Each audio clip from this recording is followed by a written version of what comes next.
hey, if you're looking to create a set of financial projections for an existing business where you have historical financial data and you want to use that to create a baseline and then forecast or project off of that base, then you've come to the right place, because we have built a really powerful financial projection template built specifically for existing businesses. And I'm going to walk you through how to use this. The first thing I'm going to do is just kind of run through it real quick and show you everything that's here so you get an idea of what this template will produce for you. And then I'll kind of go back and walk through it on a more detailed level for you in a step-by-step manner. So before I dive into that too much, my name's Adam Hoeksema. I'm the co-founder of ProjectionHub, and over the last decade, we've helped over 50,000 entrepreneurs create financial projections for all sorts of different industries and businesses, typically for potential investors or lenders, or simply just for internal planning. And so today, I'm going to walk through this existing business template. Okay, so I'm starting on the At a Glance tab. So this is kind of the end of the process. Once you fill everything out, you'll get this nice profit and loss at a glance that kind of summarizes your income statement here. You've got a breakdown of year one expenses, some key ratios, and some graphs and charts there that you'll be able to use. You'll get a 5-year income statement summary, 5-year cash flow summary, 5-year balance sheet summary, and then you get the income statement forecast broken down by month for each of the 5 years, as well as a cash flow and balance sheet summary broken down by month for each of the 5 years. The other thing you're going to get that we have added into this template is a business valuation tab. And so if you have an existing business and perhaps you're looking to sell your existing business and you want to get a rough idea of what the business might be worth, typically part of that process is going to be creating a set of projections. And so what we've done is just built this valuation tool, calculator, into our existing business projection template. And so what you'll be able to do is use 3 different methods: a book value, discounted cash flow value, and a multiple of earnings. These are 3 different valuation methods, and the projections will kind of automatically fill in into the calculator, as well as there'll be a few of these assumptions, these light blue cells, that you'll have to enter in yourself. And then it will produce 3 different valuations and also average the 3 and kind of give you an average business valuation as well, which again, this is not to be kind of the, it's not a certified appraisal or anything like that. This is to give you a rough idea of what the business might be worth.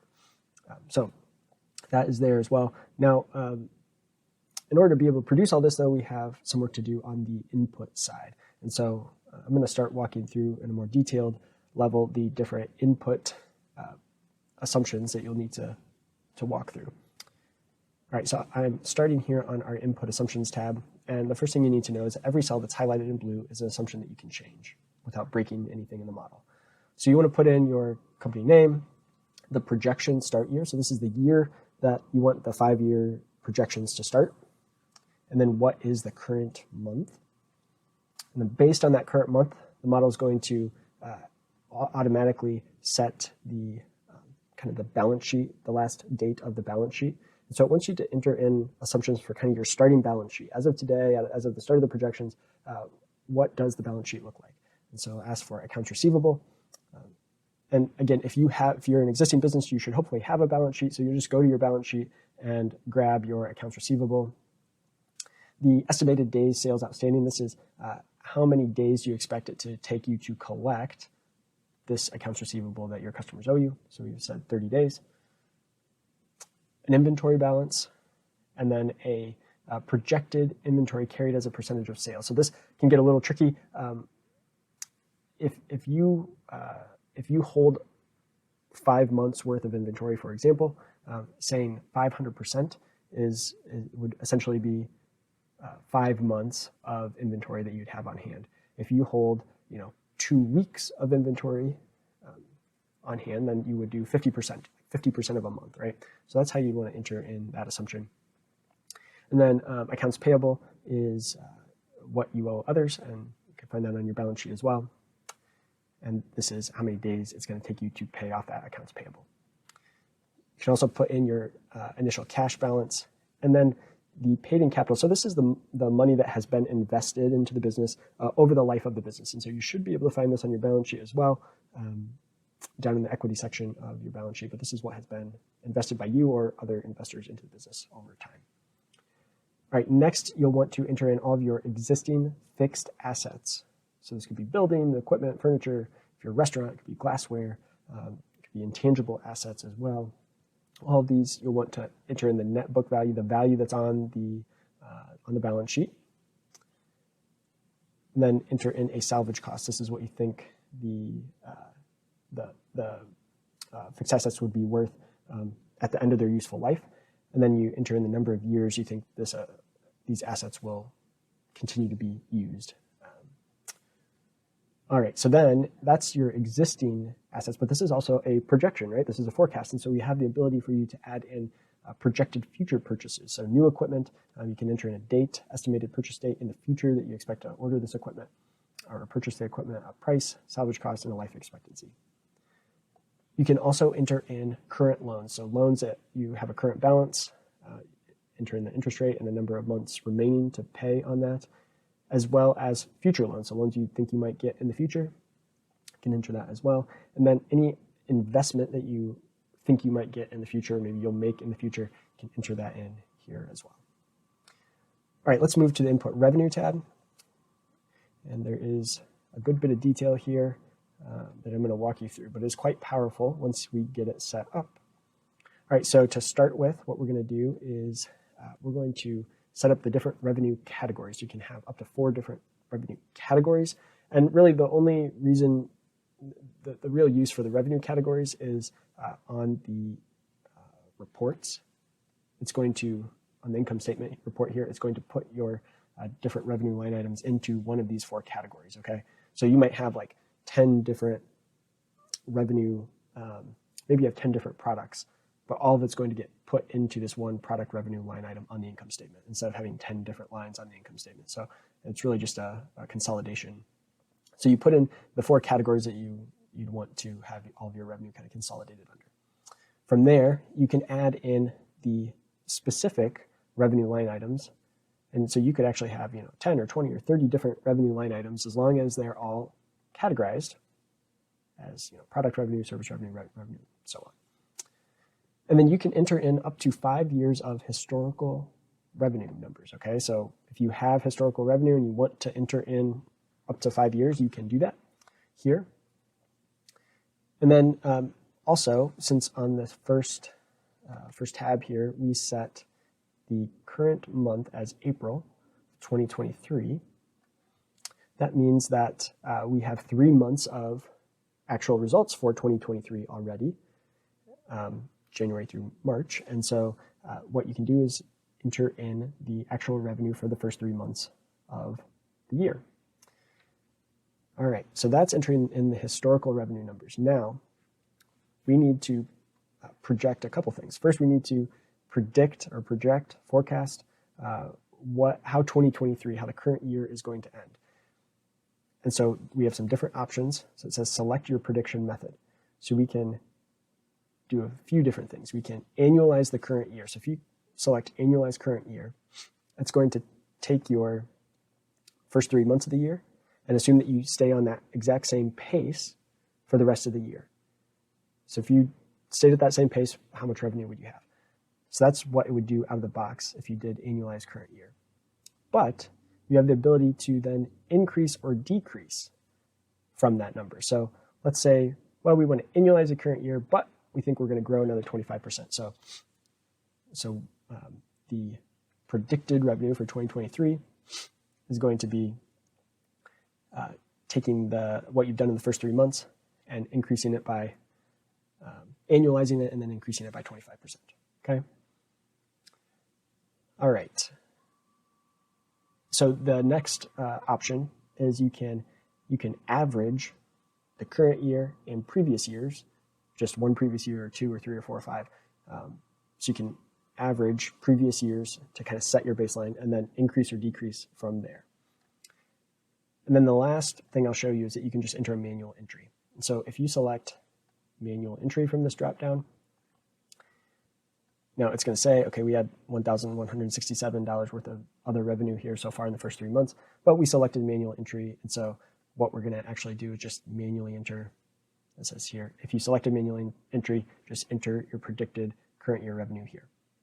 So we just think we're going to do for the year of 2023. So we just enter that in, and you'll see the predicted revenue is just exactly that, 6,000.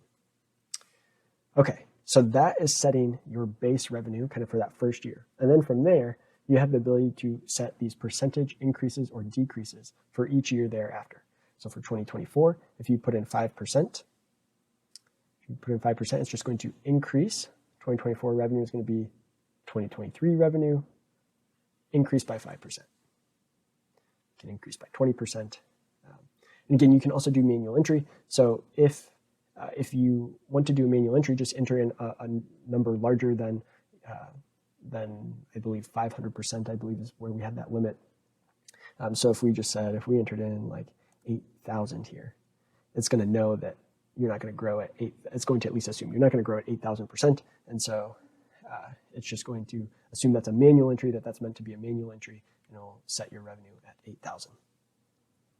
And I should mention too that you can put a negative. So let's just see what that looks like. If we put in a negative percentage, it will actually decrease by that percentage in the future year. Okay, and so that's really the process. You do the same thing for each of the following years here.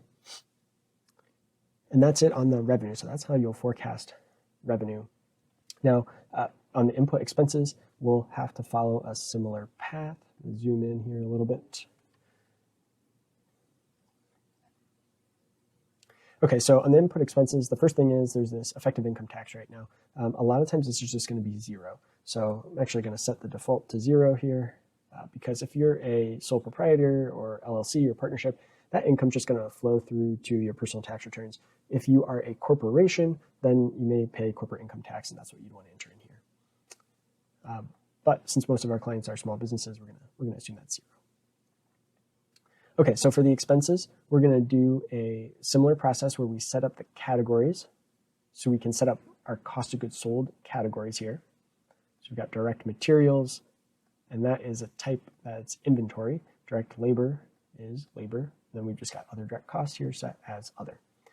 And then we have other operating expense categories. And again, these are like the overarching categories. So you have the ability to have up to 15 categories. So for example, how you might use this. Let's say you have a category for marketing. And then within marketing, down here, so here is where you can enter in your specific expenses. And so for marketing, you might have billboard, ads, Facebook ads, Google ads. All of those could have their own line item, but they'd all just be categorized. We pick the marketing category here. And then on the financials, they'd be consolidated into that marketing category. Okay, so to show you a couple things here. One, out of the box, you can see how there's a handful of blue rows to enter in specific expenses, but you've got these little plus buttons over here. So if you hit one of these, it will automatically add additional rows. So you can add more rows if you have more expenses than the initial blue rows out of the box.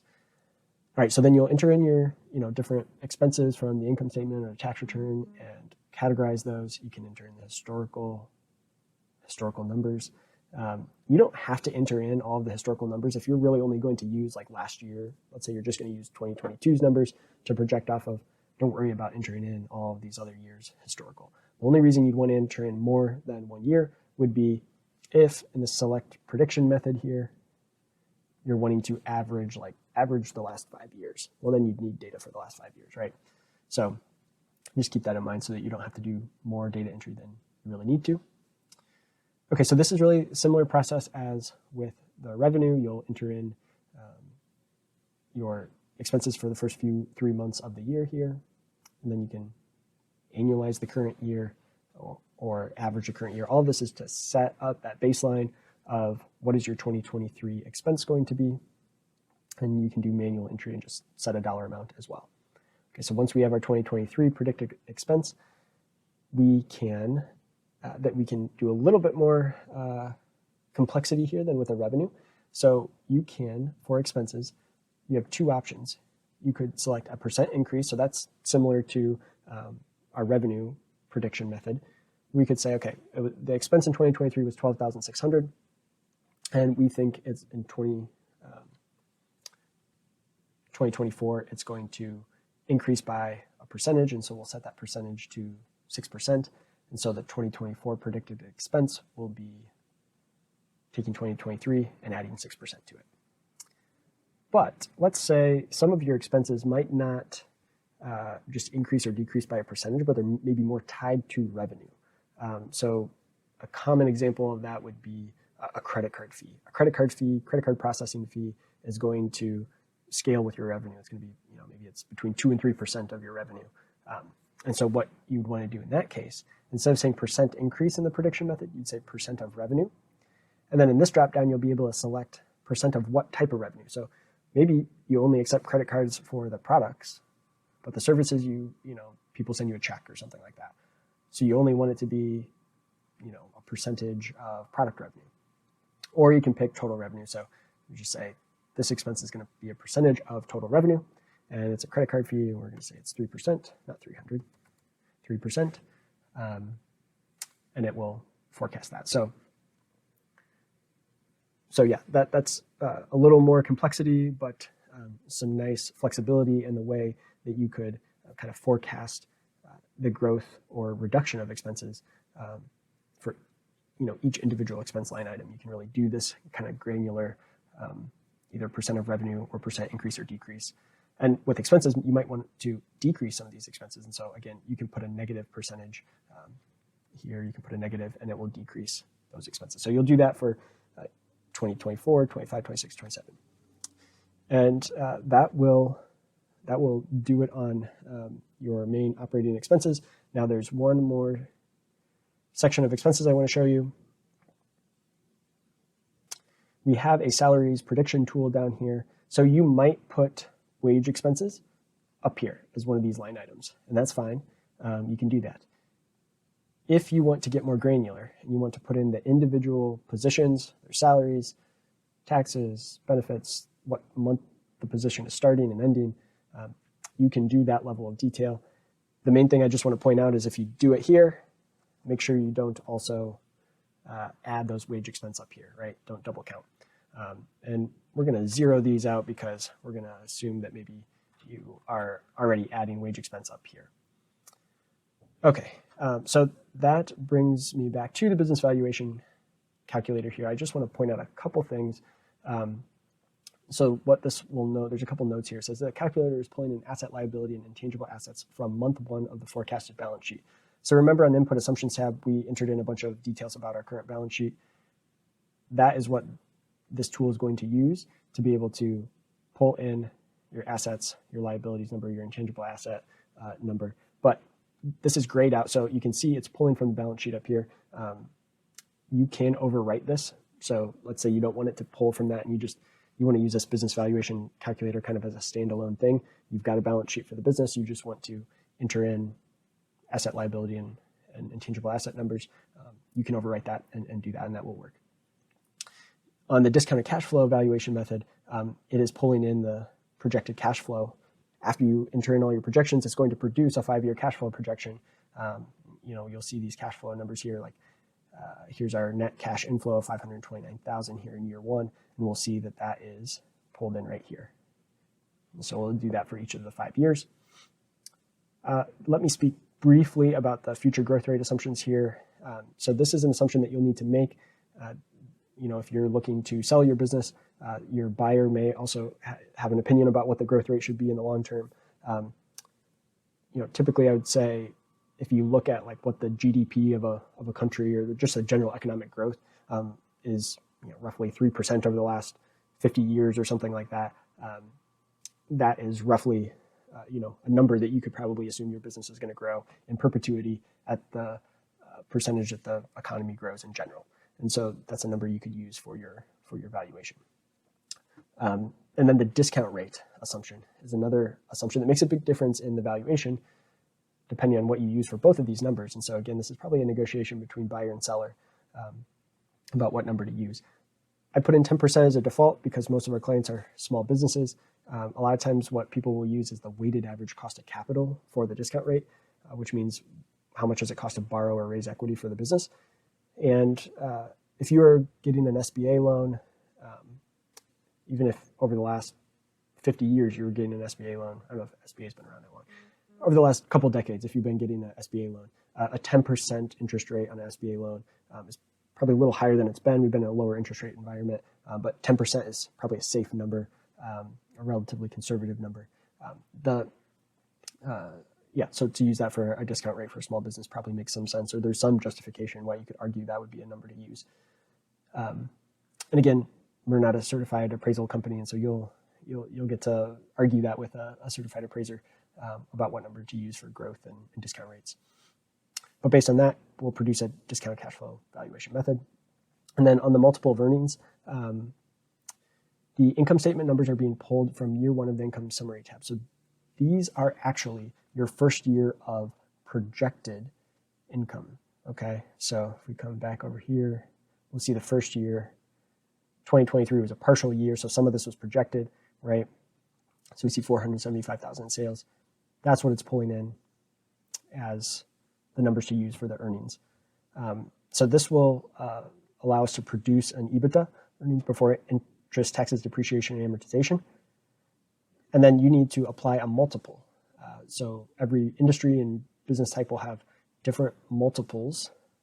Once they have earnings, they'll multiply the earnings by some multiple, industry multiple, to come up with a valuation. And again, this is a negotiation point between buyer and seller. You can Google, if you have a plumbing company serving residential and commercial clients, you could look up business valuation multiple for residential and commercial plumbing business, and you'll probably find different numbers. You'll find some high range, mid range, low range. I recommend putting in, find 3 different sources, put in all 3, take an average that you can back up based on some source. So, enter your URL for the source of where you found the valuation here. It's kind of the idea, and that will produce a value based on multiple of earnings.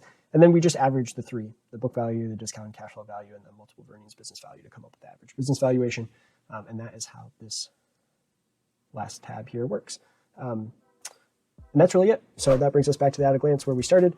If you have any questions about this template, please feel free to reach out to support@projectionhub.com. Feel free to go grab the template in the description of the video below. And again, if you have any questions along the way, leave a comment in the comment section or reach out to us directly. We'd be happy to help. All right, thanks.